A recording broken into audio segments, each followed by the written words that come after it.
another foundering car, and today, independent of the age of the car, I will discuss with you some of my favorites. For example, power sedan E55 AMG, the supercharged one. I really like the 5.5 liter V8 and then the supercharger wine.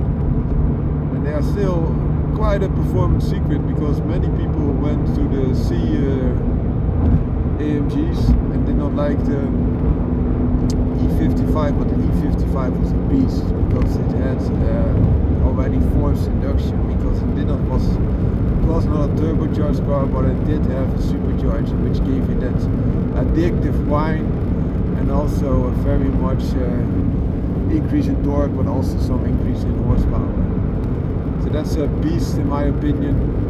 And of course in this days and age, many cars is a lot faster. Golf R will be faster, the 0 to 100 sprint I guess. But in that day it was a really nice car, which I really liked, and also it feels still fast, especially on speed, because then you don't have traction problems anymore. Another car that I really like, also supercharged V8, is XJ-R of Jaguar. It has a lightweight principle which Jaguar stands for, especially in that time of age. So it doesn't rust that easily as well because it's aluminium carrossery. Also, it had a V8 with a supercharger, a little bit less power than the E55 AMG, about 420 horsepower.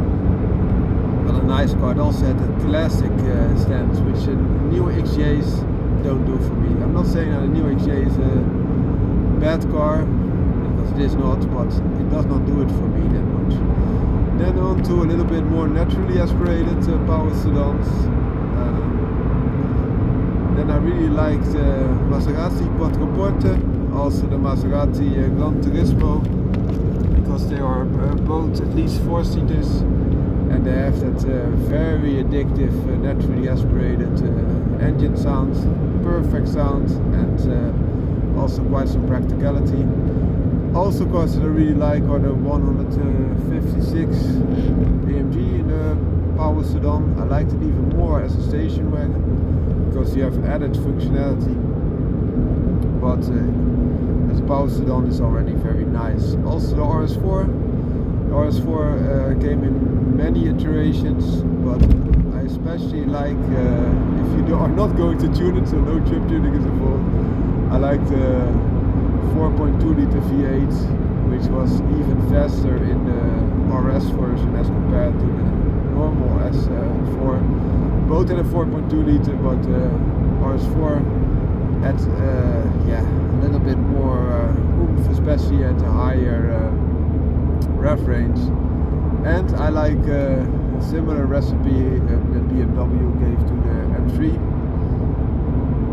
In that time point, it was a 4 liter V8, the only M3 with a V8, and it was also fantastic because it revved like crazy.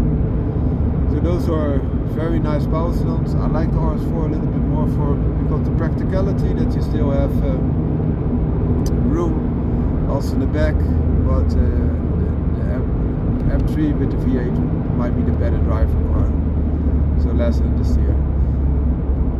Another car that is turbocharged would be the Giulia Quattro Verde, or even the more exotic brands. It gives you Maserati GP type of performance, and in my opinion an even sleeker package and a lot less costly. So very nice. It also is a Ferrari power plant. It's just cut some cylinders off, but still very capable. So an easy and quite affordable way to get yourself on a Ferrari type of engine experience, which I really like. Similar things can be said about Maseratis that I mentioned before. They also share part of the Ferrari V8 of that time and age.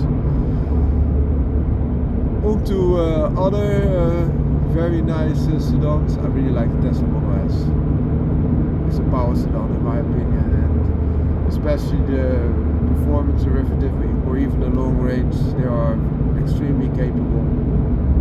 The long range might be the best buy because the performance has a lot more performance and is not costing the world additional, but you only have that additional performance when you activate it.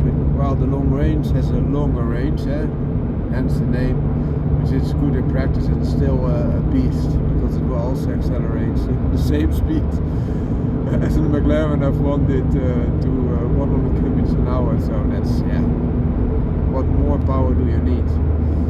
In my opinion, that's enough. But I'm not doubting that you can get a lot more performance about it to be performance versions of the Model S. Model S also has plenty of room, seats 5 to 7 people, which is a big plus. I don't know if the new iterations also have the 2 seats in the back, but my version did, and I really like that. That has functionality. And the other thing, it is so good in traction because you have this 4-wheel drive system that is not slipping because it is electric, and it has 2 engines which will communicate with each other through computers. It's so perfect in my opinion. It's a heavy car, but it does not feel that heavy because the weight is so low. You have room, you have performance, you have low cost of ownership because the electric engine doesn't cost that much. Also the fuel bills are not that expensive, especially if you have a charging point at home. It's if you can buy a car, oftentimes you are not able to maintain it because the maintenance costs are that high. With a Tesla Model S, it's not that much the case. It's only the depreciation that will kill you if you're not able to use it enough, so you cannot really let me say it in Dutch, you would say you cannot rechtvaardigen, you cannot justify it because you use it too little. That was the case for me, therefore it went out. So those are cars I really like. If you do look a little bit more in the roadster range, I think you can never go wrong with the MX-5. If you want something that can be more easily tuned, then you could also look at its brother from Abarth or Fiat for that matter, but Abarth might be better. Those have a 1.4 turbo power plant like the Abarth 595, 695 also have. So that could be a better bet if you like that. On the other hand, the Mazda is still offering an atmospheric engine, which also produces good horsepower, is very nice, and perhaps the best way to experience it. In the little bit older S2000 of Honda is also a fantastic car. I also like the Opel Speedster a lot. Opel Speedster was a sister to the Lotus Elise. It was a little bit more heavy, but also offered, for example, features like ABS for better braking under dire conditions. And it also had a 2.2 engine, whereas regular Elise had a 1.8. And that 2.2 engine was of Opel and a lot more reliable in that time frame, but also a lot more torque, which is a good thing, of course. More horsepower to begin with, to similar power to weight. I think you would be happier in the Opel Speedster than the Lotus Elise if you're not a brand snob.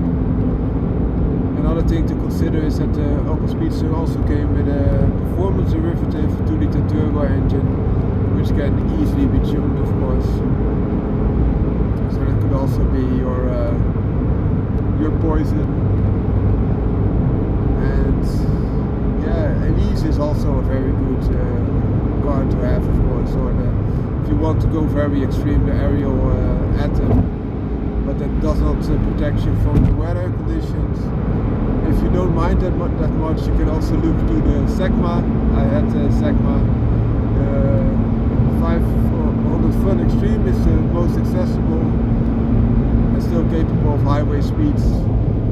I I also had a car 380 kilograms, which is minute, but also they have the Sigma, I think, how do you call that? Sigma F16, which has a 1.6 liter 4-cylinder engine, and the F16 turbo, which has the same engine with a turbo put on top of that. Those offer good performance, better performance than the 500 Fun Extreme. A little bit heavier, and you also have a car registration instead of the Fun Extreme, which can be had on a motorcycle registration. Albeit still having 4 wheels on the road. So that are very nice cars to consider. More on the hothatch range, I really like the Suzuki Swift Sport in all its iteration, all its version. Also the Ignis Sport is very fantastic. In my opinion, even better than the first generation Suzuki Swift Sport. Why? Because it has more room inside, it is lighter, you can have more practical benefits because you can have the the back row shifted forwards or backwards. It also is a more of a van-like construction, so you have more room to put things in.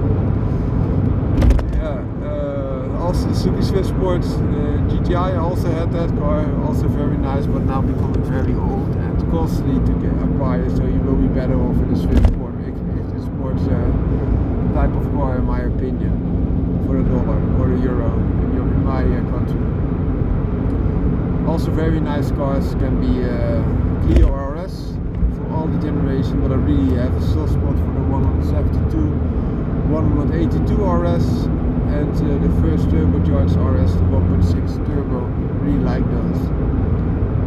Also the Megane are very capable cars,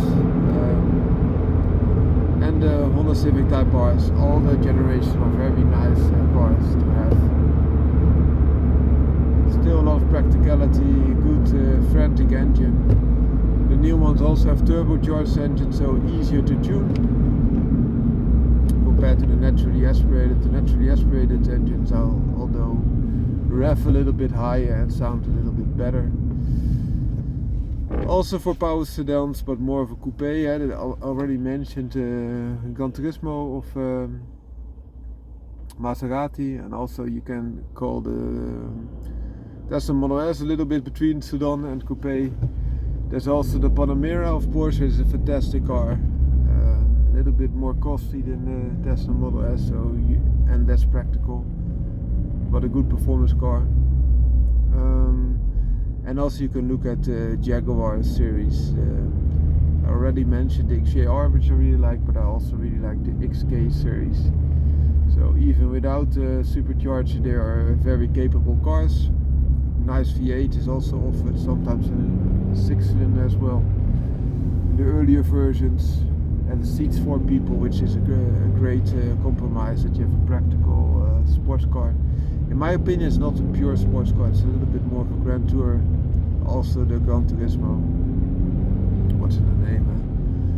For hot hatches, I forgot to mention that I also really have a soft spot for the Abarths, Abarth 500, 595, 695. I'm currently having a 595C Turismo Stage 1 with a bracket Monza exhaust, fantastic car, and I would really try to get you towards the convertible. Why is that?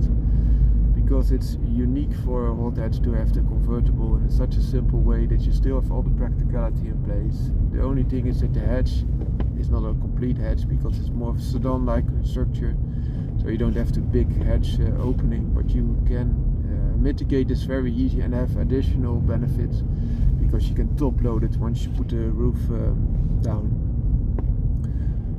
This is only an option with good weather, of course, but it has all the practicality. It can even you can even put things on the roof racks and have additional functionality there. You can even put a trailer behind it. You can put a connection point to your car so that you are able to pull trailers. Not very heavy, of course, but it's a hot hatch that can do it all. and the price is also often very right. So the theme through all my cars is lightweight, relative lightweight. Also the 1.8 turbo and 2 liter TFSI hot hatches from the Volkswagen group are very nice. I also want to point out Skoda Superb, especially that 2 liter turbo lump that is about 280 to 300 horsepower, the Golf R engine, so to say. Very good tunable. Then you have also 4-wheel drive, and you can have a very good long car. Will be longer than the A6 and for a lot less money. So it could be a RS6 on the budget, especially if you go stage 2. Then you will have about 380 horsepower ish.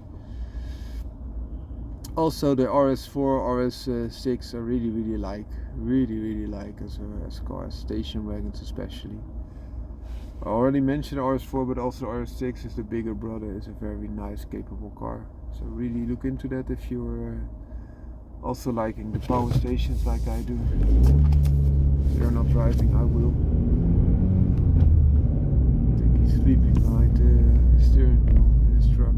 Now he's going to move again. So those are good cars. I also like from Skoda the Octavia RS. Also a nice car, a little bit understated, more sleeper type of car, very practical. Golf GTI has never been my thing, but they are good cars. I think it's too easy. A lot of people drive those cars, and you also have within the same concern oftentimes better choices, in my opinion, like the Cupra. Oftentimes a little bit more horsepower to begin with, and I like the styling a little bit more individual. But the Golf GTI is a good car. In my opinion, the modern day Polo GTI is better than the Golf because it's lighter and cheaper, and that's a good thing. And also the power plant is a little bit more detuned. So with some tweaks, I think you can get similar horsepower out of it in a lighter shell, which is a good thing. It does not have all the benefits that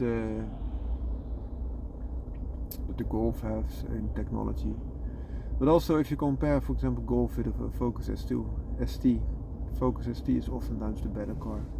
It had Volvo 5-cylinder power plants in the past, so normally in the VW concern you have to go to a RS3 type of car to get your access to a turbocharged 5-cylinder, but you could have it with a Focus ST, and then you could still go to the next level, Focus RS.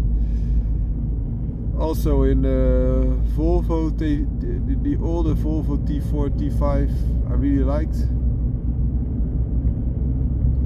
So the T5 also had that 5-cylinder rumble. T4 was a little bit lighter, and nowadays the T4, T5 have lost a little bit of their appeal. I also liked the Volvo S60, which was based on an S80 in many directions. I think those are some of the cars I really like. There are safer options, and for example the M3 of BMW, and also a lot cheaper often to acquire. But for example the S60 came as a T5, but also as a T5R, and that R had 4-wheel drive and 300 horsepower to begin with, turbocharged 5-cylinder. What more to ask for? So that's a little bit like an RS3, the early RS3s of Audi. Similar construction with more room, in my opinion, also nice styling, and yeah, very capable car.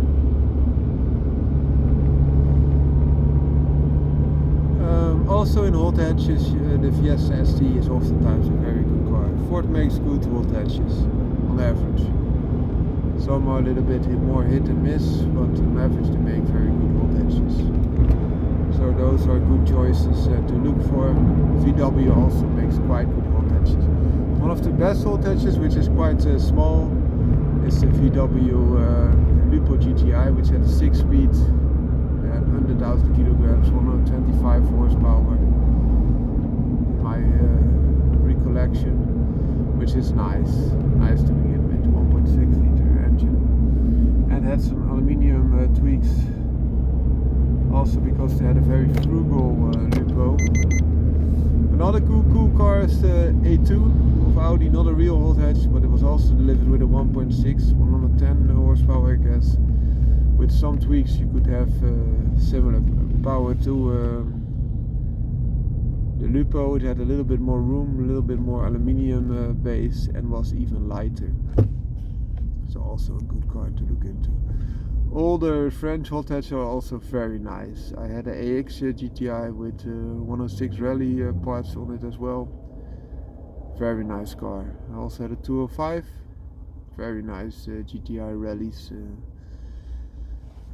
I also always liked the 106 GTI 1.6 16/4 lump, but also the 1.6 rally and 1.3 rally, and the Saxo VTS.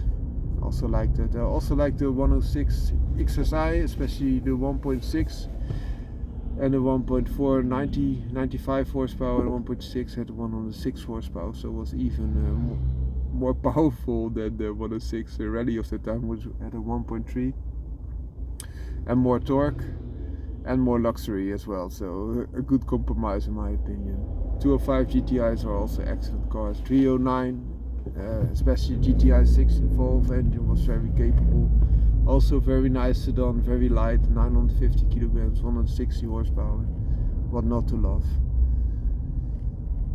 And the 306 GTI was also very nice, and Rally were also very nice cars. The Rally was not that much lighter, so I think on average you would be better off with a 306 GTI. More, is there more?